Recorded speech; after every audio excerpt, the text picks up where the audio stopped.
लेकिन वो जो अंदर की मस्ती है, जब आप आंखें बंद करके भगवान का आह्वान कर रहे थे और पूरी दुनिया को भूल कर उस आराध्य को आवाहित कर रहे थे, उसका आह्वान कर रहे थे, उससे प्रार्थना कर रहे थे, उसे अनुनय कर रहे थे, उसे विनय कर रहे थे, उस समय की जो मस्ती थी, जो अंदर की तरंग थी, उस तरंग को आज समाज भूलता जा रहा है। हृदय में राम वह कार्यक्रम है जब आपको उस मस्ती से, उस तरंग से और उस विश्वास से आपको फिर से जोड़ा जा सके, आपको उससे फिर से संबंधित किया जा सके। क्योंकि हमारा जब बचपन बड़ा सुखदायी हुआ करता था। छोटा बच्चा आया, किसका चश्मा लगाया, अपना कि पापा का? चश्मा किसका है? बताओ बताओ, संकोच ना करो, कोई बात नहीं, चश्मा लेंगे वो तुम्हारा, हमारे पास भी चश्मा है अपना। बता दो चश्मा किसका है।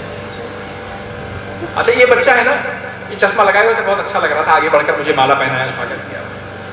अब इसके मन में चश्मा लगाने की इच्छा ही होगी, अपने पिताजी से कहा होगा कि चश्मा लगाना, पिताजी ने चश्मा दे दिया। ये हम सब के साथ हुआ। हम लोग छोटे थे तो जो कुछ हमारी इच्छाएं हुआ करती थी, हमारी आकांक्षाएं हुआ करती थी, वह हम अपने माँ बाप से निवेदित करके निश्चित खेलने कूदने मगन, ना काहे की फिक्र, ना काहे का चिंता। लेकिन जैसे जैसे बड़े होते गए, हमारी बुद्धि का जैसे जैसे विकास होता गया, हम अपनी चिंताओं में, अपने उसमें घिरते चले गए। क्योंकि हमने समझ लिया कि जो कुछ भी होना है, जो कुछ भी करना है, वो मुझे करना है। यह जगत ईश्वर के अधीन है।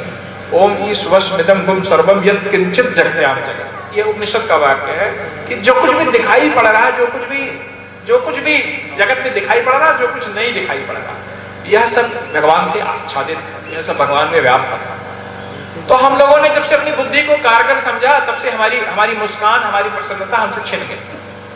हृदय में राम वह कार्यक्रम है जब आपके विश्वास की डोर भगवान के हाथ में सौंप देने की व्यवस्था है।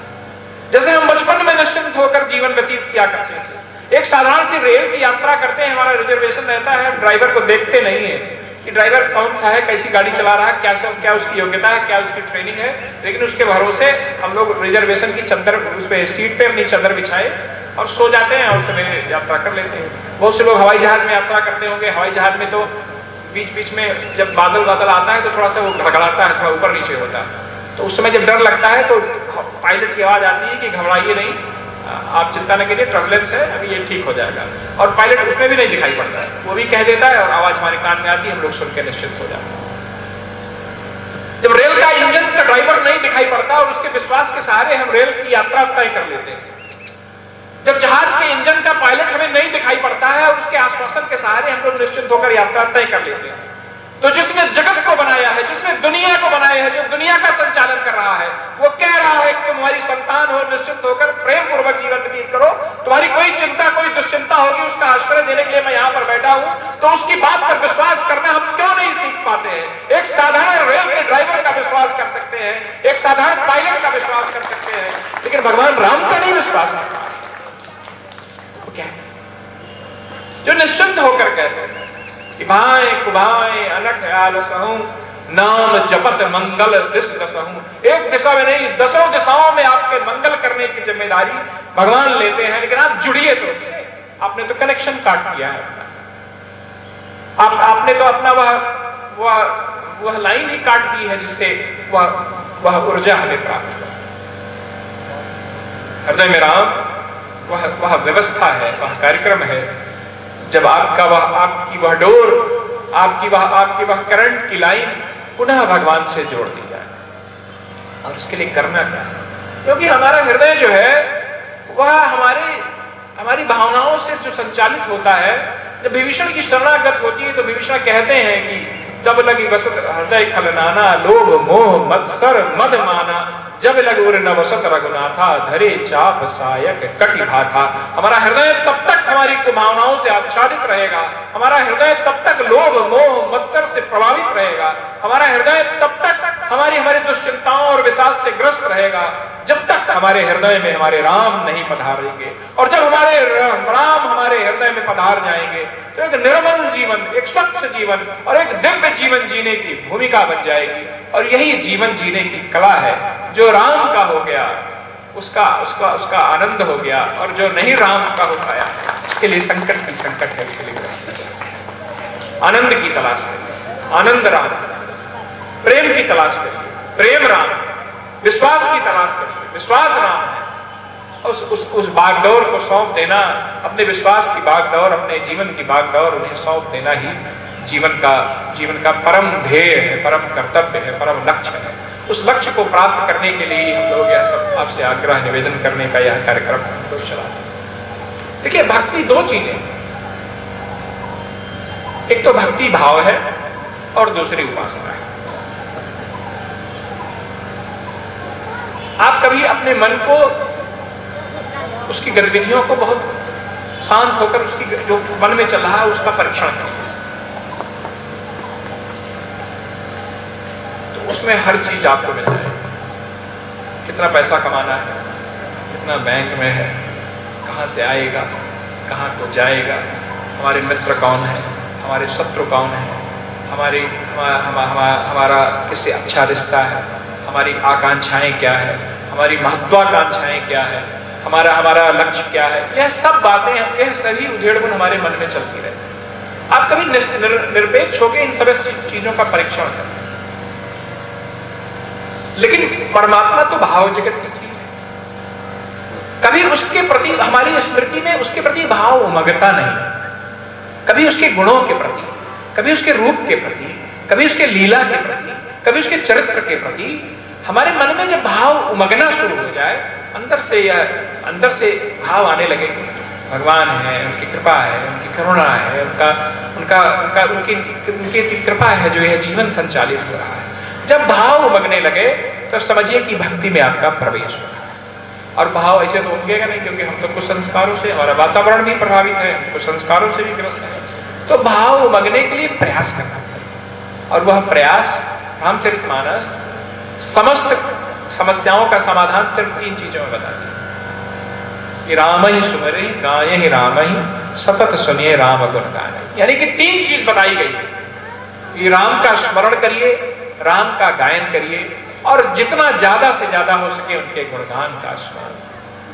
गुणगान के श्रवण करने से हमारे भावनात्मक जगत का संबंध राम से होता है। जब हम ये जानते हैं कि ये वही मर्यादा पुरुषोत्तम है जिन्होंने कह दिया कि अब स्वर्णमयी लंका न में लक्ष्मण रोचती, जन्मी जन्म भूमिश्च स्वर्गादपि गरीयसी। यानी कि जो ये हमारी जन्म भूमि है और हमारी जन्मी है, वह स्वर्ग से भी हमारे लिए श्रेयस्कर है। यह स्वर्णमयी लंका है लक्ष्मण, फिर भी मुझे इसमें एक क्षण की भी रुचि इसमें नहीं। वो हम उस राम को जानते ही नहीं जो ये कहता है, जो प्रसन्नता न गता विषेकता न मामले वनवास लिखता, जिसको एक क्षण के लिए भी इस बात की प्रसन्नता नहीं हुई कि कल मेरा राज्याभिषेक होने जा रहा है, बल्कि वह तो विषादग्रस्त हो गए कि हम चारों भाई तो साथ साथ जन्मे, साथ साथ हमारा जन्म हुआ, और यह रघुकुल की अनुचित रीत है कि कल मेरा ज्येष्ठ पुत्र को कल उत्तराधिकार दे दिया जाएगा। अच्छा तो यह होता कि मेरे साथ चारों भाइयों को उत्तराधिकार दे दिया जाता। और जिस क्षण कैकेयी की मनसा उन्हें पता चली कि मुझे कल जंगल जाना है, कल अरण्य का सेवन करना है, तो उन्होंने उस क्षण, एक क्षण के लिए भी उनके चेहरे पर विषाद का कोई लक्षण, कोई चिन्ह नहीं दिखाई पड़ा। जो हमारे ऐसे आराध्य हैं, जो हमारे ऐसे नायक हैं, जिनका आदर्श मानकर हमारी संस्कृति पली बड़ी और इतना पुष्पित पल्लवित विकसित हुई हो, उस आराध्य के गुणों का जब तक हम चिंतन नहीं करेंगे, जो व्यक्ति एक क्षण के लिए उस राज्य सत्ता के प्रति लिप्त नहीं हुआ, और उस राज्य सत्ता के वियोग में जो व्यक्ति एक क्षण के लिए, जिसके मन में कोई मलिनता की, जिसके चेहरे पर कोई रेखा नहीं आई, वह हमारी संस्कृति का आदर्श पुरुष है। जब हम उसके गुणानुवाद में जाएंगे, तब हम उसके गुणों से अपने आप को जोड़ेंगे, और जब हम उसके गुणों से अपने आप को जोड़ेंगे, तब हम उसके अनुकरण में जाएंगे। तब हमारी पारिवारिक व्यवस्था, हमारी सामाजिक व्यवस्था राम राज्य और राम के अनुरूप संचालित होना शुरू हो। नहीं तो किससे कहानी बन के रह जाएगी, नहीं तो किस्सा कहानी बन के रह जाएगी। जो व्यक्ति जिस आज भारत में महिलाओं के प्रति जो जघन्य अपराध हो रहे हैं, तो कहीं ना कहीं वो हमारी सांस्कृतिक जो पराभव है, पतन है, उसी का जिम्मेवार है। जिसके लिए रावण ने ये कहा कि रावण जब माता जानकी का हरण करके लाया और उसको अशोक वाटिका में रखा, और उसे श्राप था कि हमें किसी स्त्री के साथ वो जबरदस्ती नहीं कर सकता था, नहीं तो वह नष्ट हो जाता।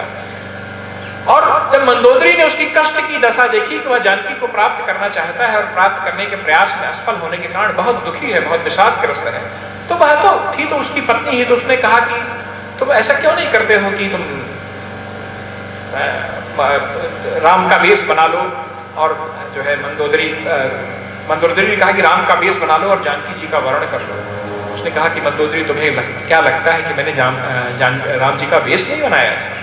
लेकिन जिस दिन मैंने राम जी का वेश बनाया, जिस क्षण मैंने उस छद्मवेश को धारण किया, वह छद्मवेश ही इतना प्रभावी था कि मेरी जानकी तो छोड़ो, दुनिया की जितनी स्त्रियां थी मुझे माता लगने लगी, मुझे मां सदृश दिखने लगी। मैं कैसे जानकी के साथ छल कर पाता? यह रावण कहता है। और उस देश में महिलाओं के प्रति अत्याचार हो, तो ये कहीं ना कहीं हमारा सांस्कृतिक पतन ही तो है कि हम अपने आदर्शों से अपने आप को जोड़ नहीं पा रहे। जिस अहिल्या को पूरी दुनिया ने त्याग दिया था, वाल्मीकि रामायण पढ़ी, रामचरितमानस में उतना विस्तार से नहीं लिखा, वाल्मीकि रामायण में लिखा है कि अहिल्या भी उस अपराध की उतनी ही भागीदार थी जितना इंद्र था। लेकिन उस अहिल्या का भगवान उस अरण्य में गए हैं और विश्वामित्र जी के निर्देश के बाद भगवान ने और लक्ष्मण जी ने उसके चरण छुए हैं।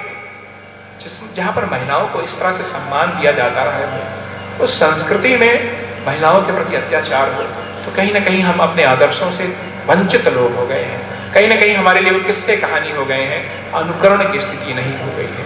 हृदय में राम के अनुकरण की व्यवस्था है, हृदय में राम के अनुसरण की व्यवस्था है, और हृदय में राम का अनुसरण करते करते राम के शरण में रहने की व्यवस्था है। इसे ही निवेदन आपके बीच में करने हम लोग आए हैं। हमें करना कुछ नहीं है। ये जो लोग यहाँ पर उपस्थित हैं, खाली इतना संकल्प ले लें, और माताएं यदि संकल्प ले लें तो हमारा आना जाना सार्थक हो जाएगा। माताएं खाली इस बात का संकल्प ले लें कि रात्रि में जब भोजन होने लगेगा घर में, तो 5 मिनट ही सही, जैसे यहाँ सीताराम सीताराम हुआ है, अपने घरों में सीताराम जरूर करें। खाली एक काम ये अगर हम लोग करने लगे तो हमारा वातावरण बदल जाए। द्विवेदी जी, मैं जेल में गया था सीताराम कराने, और मेरा जेल में कार्यक्रम था हृदय में राम का, और जब जेल में यही सीताराम सीताराम हुआ, तो वो कैदी जो विडंबनाग्रस्त जीवन से युक्त है, वो कैदी जिनके जीवन में दुर्भाग्य जुड़े हुए हैं, उनमें आधा से ज्यादा लोग 5 मिनट भगवान का नाम लेने के बाद पश्चाताप के आंसुओं से द्रवित थे, उनकी आंखें भरी हुई थी, सबके आंसू छलक रहे थे। उस राम नाम में वह सार्थकता है, वह सामर्थ्य है कि ऐसे विडंबना युक्त जीवन जी रहे व्यक्तियों को भी एक पश्चाताप का अवसर प्रदान करती है। तो जो हम जैसे लोग हैं, जो भक्त हैं, जो सनातनी हैं, जो भगवान को मानने वाले हैं, जो धर्म को मानने वाले हैं, यदि अपने घरों में इस राम नाम का संकीर्तन करेंगे, तो मेरा विश्वास है कि घर का वातावरण बदलेगा, उसमें एक नई सकारात्मकता आएगी, एक नई ऊर्जा आएगी, और भगवान की इससे ऊपर आप सभी को भगवान की कृपा प्राप्त होगी, और उस कृपा के आश्रय में आपका जीवन व्यतीत होगा। ये निवेदन करने का, यह आग्रह करने का कार्यक्रम, यह अनुरोध करने का कार्यक्रम कि भगवान के नाम का संकीर्तन घर में किया जाए। और ऐसा ना हो कि हम सभी लोग खाली अपने तक ही सीमित रह जाएं, अपने मिलने जुलने वालों को, आपसे जो संपर्क में लोग आए, जो अन्य जातियों के लोग हैं, जो हमारे समाज में हमसे छूट गए लोग हैं, जिनसे हमारा बहुत सामाजिक मेल जोल नहीं रहता, उनसे भी आग्रह करें, उनके यहाँ भी वातावरण बनाए। मैं तो बहुत प्रसन्नता मुझे होगी, मुझे कभी वहां जाकर यह बात कहने का अवसर मिले और वहां पर उनके बीच ये बात रखी जाए कि उनके घर में भगवान के नाम का संकीर्तन। अरे निषाद को गले कौन लगाया, सबरी के झूठे वेर कौन खाया? उस जटायु की अंत्येष्टि भगवान ने की, उस भगवान ने की जिन्होंने अपने पिता की अंत्येष्टि नहीं की। दशरथ जी को भगवान जानते थे कि जटायु हमारे वियोग में इनकी मृत्यु हो जाएगी, लेकिन भगवान वचन से बंधे हुए थे और वो जंगल चले गए। और उस जटायु की अंत्येष्टि भगवान ने अपने हाथों से की, इसलिए की कि जब रावण माता जानकी को लेकर जा रहा था, तो सुग्रीव इत्यादि लोगों ने भी उसे देखा था किष्किंधा पर्वत, लेकिन कुछ अज्ञानतावश, कुछ अवसर की पहले से उनको अपेक्षा नहीं थी, उस कारण से उन्होंने कोई प्रतिरोध नहीं किया था। लेकिन वह बूढ़ा जटायु उस नारी के सम्मान के लिए, हमारी अयोध्या की महारानी के सम्मान के लिए अपने बूढ़े पंख फैलाकर दुनिया के सबसे बड़े आताताई रावण से युद्धरत हो गया, संघर्षरत हो गया, और भले उस संघर्ष संघर्ष में उसका प्राण चले गए, लेकिन उसने उस नारी के सम्मान के लिए अपना प्राण निछावर कर दिया। तो यह भगवान का यह कर्तव्य था कि उस जटायु को आगे बढ़कर उसके अपने हाथों से अंत्येष्टि करें, उसकी अपनी अंतिम क्रिया करें। हमारा समाज तो इस तरह से जुड़ा हुआ था, इस तरह से एक दूसरे से संबंधित था कि हमारे आराध्य देवी जब वन की यात्रा पे थे तो जिस तरह से उन्होंने कोलों से, भीलों से, अंतजों से, दलितों से संवाद किया है, ऐसा संवाद दुनिया के अन्य किसी साहित्य में दिखना विलक्षण। कहीं कोई कुछ की सतरी डाल दे रहा है तो भगवान उस पर बैठ जा रहे हैं, कोई घर से पानी ला रहा है तो पानी पी ले रहे हैं, जो कुछ ला रहा है खा ले रहे हैं, जो बातचीत कर रहे हैं उनसे बातचीत कर रहे हैं, जो संवाद कर रहा है उनसे संवाद कर रहे हैं। पूरी वन की यात्रा में यदि भगवान ने उस समय के जितने इंटेलेक्चुअल्स थे, अगस्त्य ऋषि से लेकर वाल्मीकि ऋषि से लेकर शतभंग और जितने भी ऋषि थे, सबसे संवाद स्थापित किया, तो उसी क्षण उन्होंने जो है सभी इस तरह के लोगों से आगे बढ़कर संवाद किया। और भगवान के रहने का यह प्रभाव था कि चित्रकूट में जब अयोध्या के लोग वहां पर गए, वहां पर प्रवास कर रहे थे और जब बाजार में कुछ खरीदारी करने निकले तो वो जो कोल भीलों से उन्होंने खरीदारी की तो जो पैसे देने लगे बदले में, तो उन्होंने कहा कि पैसे नहीं लेंगे आपसे। तो उन्होंने कहा कि क्यों नहीं लेंगे? कहीं कि अरे हम आपसे पैसे नहीं ले सकते, हमारा तो स्वभाव और धर्म ही बदल गया, हम लोग तो भगवान यहाँ पर आए, हमारा पूरा चिंतन चरित्र ही बदल गया, हम लोग नहीं तो आपका सामान छीन लेते, आपका जो माल असबाब था वो सब लूट लेते, यही नहीं कर रहे हैं, यही हमारी बड़ी सेवा, बड़ी कृपा अपने आप पर। तो जिनका चरित्र, जिनका गुण, जिनका व्यक्तित्व इस तरह का प्रभावी रहा हो, उनका गुणानुवाद घरों में होना चाहिए, उनकी कथा से जुड़ना चाहिए, उनके नाम स्मरण से जुड़ना चाहिए, उनके चिंतन से जुड़ना चाहिए, उनके स्मरण से जुड़ना चाहिए। और जो स्मरण से जुड़ेंगे, जो सुमिरन से जुड़ेंगे, जो सुमिरन से अपने आप को संबंधित कर लेंगे, यह मानकर चलिए कि वह विश्वास की डोर, वह आशंका रहने की, जो आशंकित रहने की जो व्यवस्था है, वह जो भयग्रस्त रहने की व्यवस्था है, इन सब से मुक्ति मिलकर आनंद, एक दिव्यता का आनंद आपके जीवन में प्रवेश करेगा और उस दिव्य आनंद के आश्रय में आपका जीवन राममय होकर व्यतीत होगा, तो जीवन दिव्य हो जाएगा। यही अनुरोध करने के लिए, यही आग्रह करने के लिए आप सभी के बीच में आया। और हमारे यहाँ उपासना कहा जाता है, भगवान की उपासना होती है। उपासना से आशय ही होता है कि उनके समक्ष आसन ग्रहण करना। अब भगवान तो मिलेंगे नहीं, तो कहां से आसन लगाने जाओगे? अपने घर का वातावरण, अपने हृदय का वातावरण, अपने मन का वातावरण, अपनी सोच इस तरह से बनाना है कि भगवान उसमें रहे। बैठ अपना काम कर रहे हैं, अपनी पढ़ाई लिखाई कर रहे हैं, अपना घर का व्यवसाय कर रहे हैं, अपनी खेती किसानी कर रहे हैं और उनको स्मरण कर रहे हैं। जो स्मरण की सातत्य की व्यवस्था से जुड़ जाएगा वह भगवान की उपासना से जुड़ जाएगा। यही भगवान की उपासना का रहस्य है। और यह रहस्य बहुत साधारण भी है और बहुत कठिन भी है। हमें अपने वातावरण से, अपने कार्यों से, अपने चिंतन से, अपने स्मरण से भगवान को इस तरह से संबंधित करके हर समय रखना है कि उनकी भावमयी उपस्थिति हमें हर क्षण अनुभव हो। और जिनको अनुभव होने लगेगा उनका जीवन तर जाएगा, वह तर जाएंगे, वह आगे बढ़ जाएंगे। बस यही सब बात कहने के साथ, और अगले वर्ष में जब आऊं तो मुझे अपेक्षा यह है कि आप सभी लोग इसको थोड़ा थोड़ा आगे बढ़ाएं, अपने घर परिवार में इसकी चिंता करें, अपने समाज में, अपने गांव मोहल्ले में इसकी चिंता करें और लोगों को प्रेरित करें कि 10 मिनट का ही समय, शाम का समय, दिन का समय, जब भी समय हो तो भगवान के नाम के चिंतन से अपने आप को जोड़ें, भगवान के नाम के संकीर्तन से अपने आप को जोड़ें। शुरू में अटपटा लगेगा, महिलाएं बैठी हैं, घर परिवार वाले बैठे हैं, पहले जब करने लगोगे तो घर में ही कोई कहेगा कि क्या राम राम घर में बैठ के आप कर रहे हो। इस तरह की आपत्तियां, इस तरह की सोच आएंगी, लेकिन इन सोच से ऊपर उठकर कुछ दिन की बात है, जो ये कहते हैं कि इस तरह से जो आपत्ति कर रहे हैं, जो आपको इस बात के लिए कहेंगे कि ये क्या कर रहे हो, देखिएगा कि कुछ दिन आप अगर लगातार करते रह जाओगे तो उनको भी आनंद आनंद आग्रह यही है, सबसे हाथ जोड़कर निवेदन यही है कि हमारे आपके जीवन की सार्थकता, हमारे आपका मिलने जुलने का अर्थ ही यही है कि हम आप जब मिले जुले तो कुछ संकल्प लेकर हम लोग हटे यहाँ से, कुछ हम लोग एक हमारे जीवन में एक ललक हो, एक प्यास हो इस बात की कि जो हम लोग एक मन में यह बात लेकर जा रहे हैं कि भगवान के नाम के संकीर्तन से अपने आप को जोड़ेंगे, उनके स्मरण से अपने आप को जोड़ेंगे, उनके गुणानुवाद से अपने आप को जोड़ेंगे। और यदि आप यह कर ले जाएंगे तो मुझे अपने जीवन की सार्थकता प्राप्त हो जाएगी। बस इसी उद्देश्य के साथ, इसी निवेदन के साथ, इसी आग्रह के साथ, इसी अनुनय के साथ, इसी विनय के साथ, इसी प्रार्थना के साथ कि यह भगवान सबको वह कृपा प्रदान करे कि वह आपके स्मरण से, आपकी कीर्ति से, आपके सुमिरन से अपने आप को जोड़ सकें। यही शुभकामना के साथ अपनी वाणी को विराम देता हूँ। जय सीताराम।